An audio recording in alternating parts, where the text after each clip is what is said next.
Today, I'd like to bring you a bit of an educational piece. Today, we're going to cover the basic details of how our Canadian federal government works. We'll cover the upper chamber, known as the Senate, the lower chamber, known as the House of Commons, how representatives of each body get their positions, what each one does, how the Queen works into this whole mess, and the process of passing a bill through Parliament into law. So hold on to your toques, folks, as we jump into the halls of the Parliament of Canada. Alrighty, so the Parliament of Canada is broken up into three distinct bodies.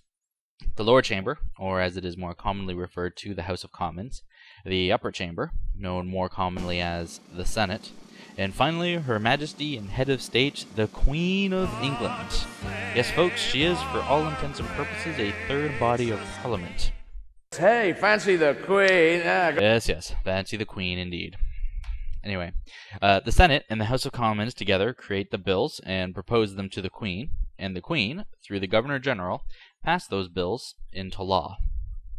First, we're going to cover how each of these bodies are populated and what they do, or at least what they're supposed to do. For the sake of clarity, I'll refer to the lower chamber as either the House of Commons or simply the House. I'll refer to the upper chamber as the Senate, and Her Majesty the Queen as quite simply the Queen, or perhaps Queenie, depending on how I feel at the moment. Once we cover that, we'll talk a bit about our electoral process, and then finally I'll walk us through the process of a bill being proposed and then entered into law. We shall start with the House.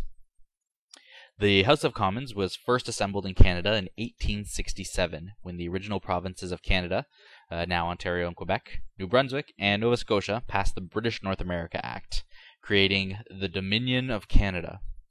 Basically, long story short, the Canuck political elite of the time saw the bloodiness of the American War, said bugger that noise, and deigned to keep the British model of parliament, desiring a powerful federal government and weakened provincial powers. They thought the autonomy and power of individual states in America was bad. Anyway, c'est la vie. By 1931, the Statute of Westminster was passed, and we got to make our own rules without the Brits interfering too much, except for changes to the Constitution and the British North America Act, which they still had full authority over. That changed in 1949, when we got limited power to change our Constitution, and finally, full autonomy was achieved in 1982, when the Canada Act was passed. For all intents and purposes, the British could not affect laws that would impact Canada, and full constitutional authority was transferred to us. But that's kind of a tangent. We'll get to that maybe some other day. The House of Commons in today's world is made up of members of Parliament, or MPs, all duly elected to their position via federal elections called not more than every 4 years. There's currently 308 seats in the House, with each province getting a number of MPs in proportion to their population as dictated by the census. At current, Ontario has the most at 106 seats, Quebec is next with 75, followed by British Columbia with 36, Alberta with 28, Manitoba and Saskatchewan with 14 each, Nova Scotia, home to some of the nicest people anywhere by the way, with 11, New Brunswick has 10, Newfoundland and Labrador have 7, PEI has 4, and each of the territories, Yukon, Northwest Territories, and Nunavut, each have a single seat. Collectively, these 308 individuals make up the House of Commons. Once the House of Commons is elected, the governing party is decided by looking at which party has the most seats. So, for example, every MP runs for their seat under the auspice of one of the federal parties or as an independent within their home riding.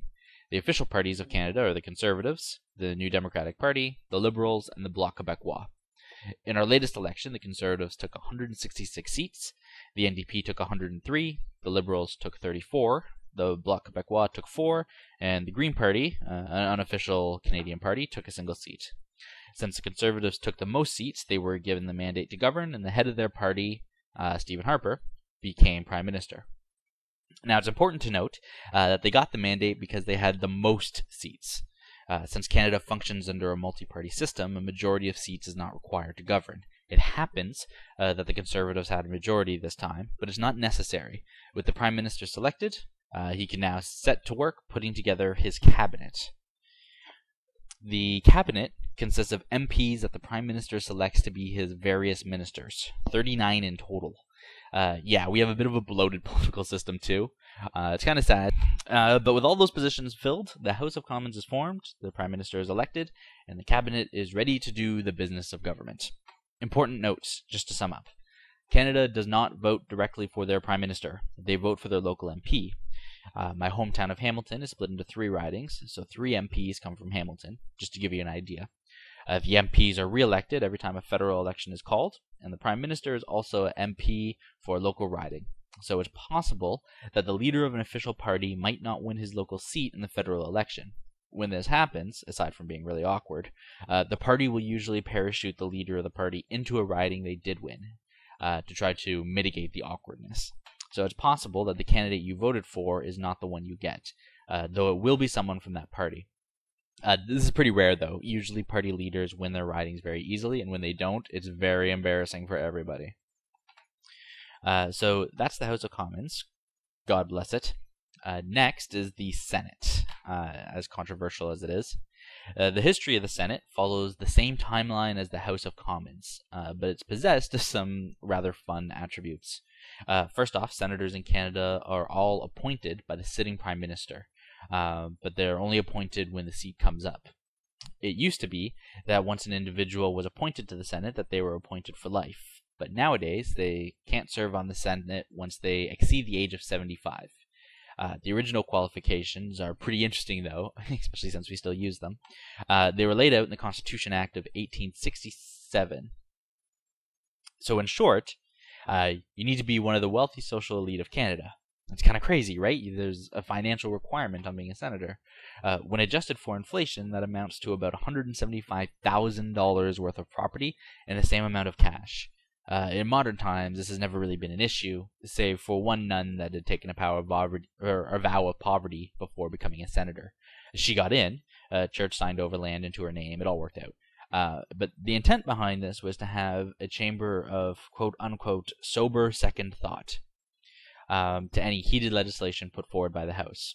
You see, us poor rabble tend to get heated and excited over things, and we need rich folks to temper us with cool heads. But all joking aside, the Senate has historically proved to be able to provide this, rarely getting involved in politics and usually handling the minutiae of bills put before them. Senators are usually politicians of some experience, former ministers and the like, and the occasional hard-nosed businessman. There's a big push right now to have the senators become elected positions, though. And in fact, Alberta elects senators in waiting, which they put forward to the Prime Minister for consideration.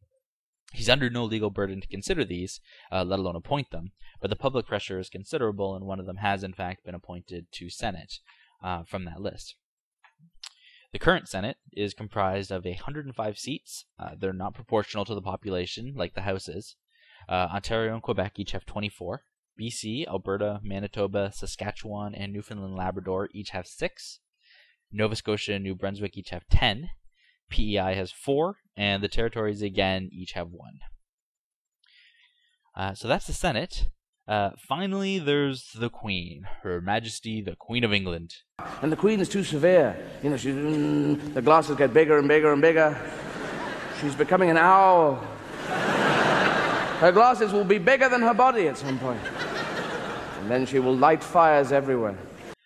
She's still, for all intents and purposes, the head of state in Canada, but most of the power she has over us has been put into other powers within the Canadian government. That being said, there are certain things the Queen still must do, and those things are handled through her representative in Canada, the Governor-General.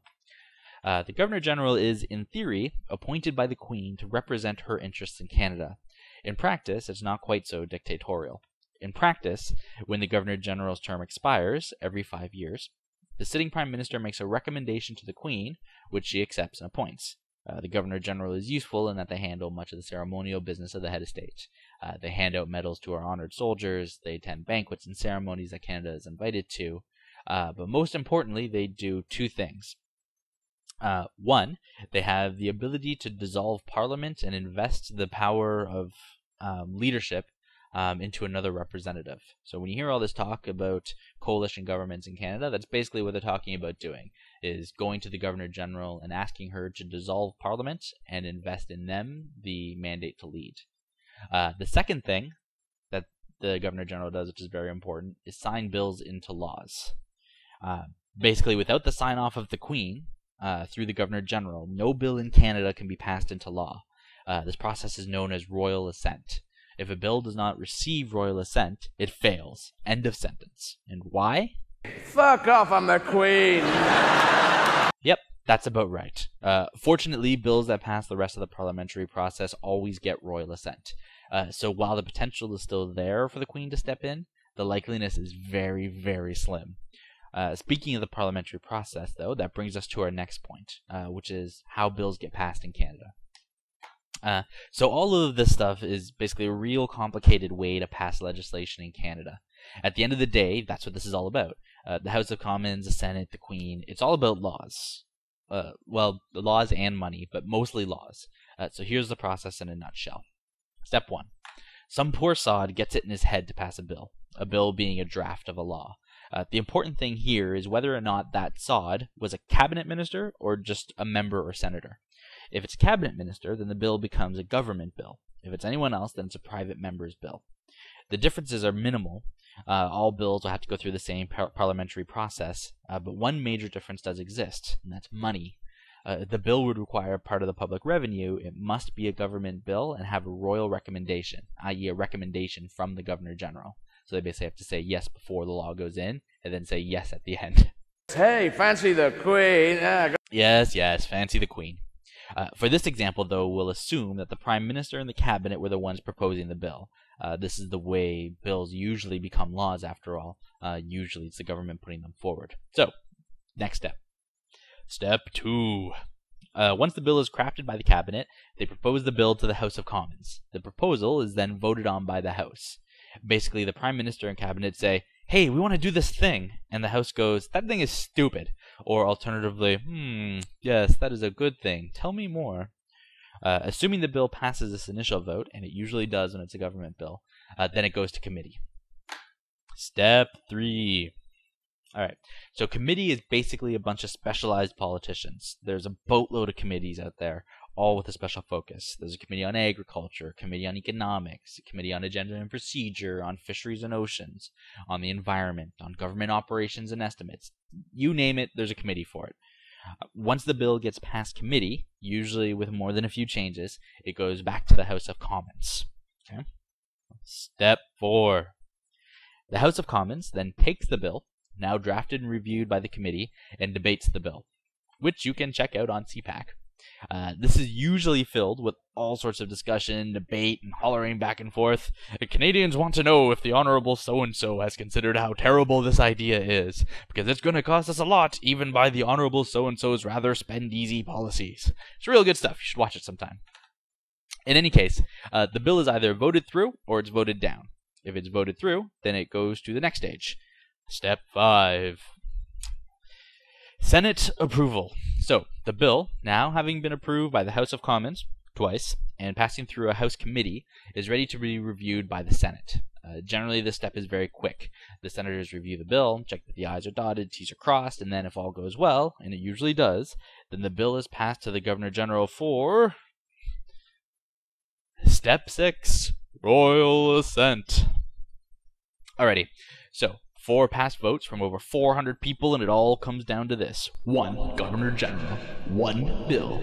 In a show-off of epic proportions, will the bill persuade the mighty Governor General of its merit? Will thousands of hours of overpaid government employees be for naught? Or will the bill get that golden treasure, that precious prize, 1 royal signature? I'm not going to lie, it's not as dramatic as that. It gets a signature. It always gets a signature. It's really just a formality. The Governor General signs off on it, and ta-da, we have a new law. And that, my friends, is the functioning of Canadian government in a nutshell. It's a lot like Go. It can take 5 or 10 minutes to learn, but a lifetime to really fully understand and master the process. Hopefully now, though, you understand it just a little bit better, how this great country of ours is managed. If you have any other questions about it, feel free to shoot me an email, or just come check us out at the Freedom Reformation Movement. We're always talking about government or some other crazy thing. This was Lino. Thanks for tuning in. You have yourself a good day.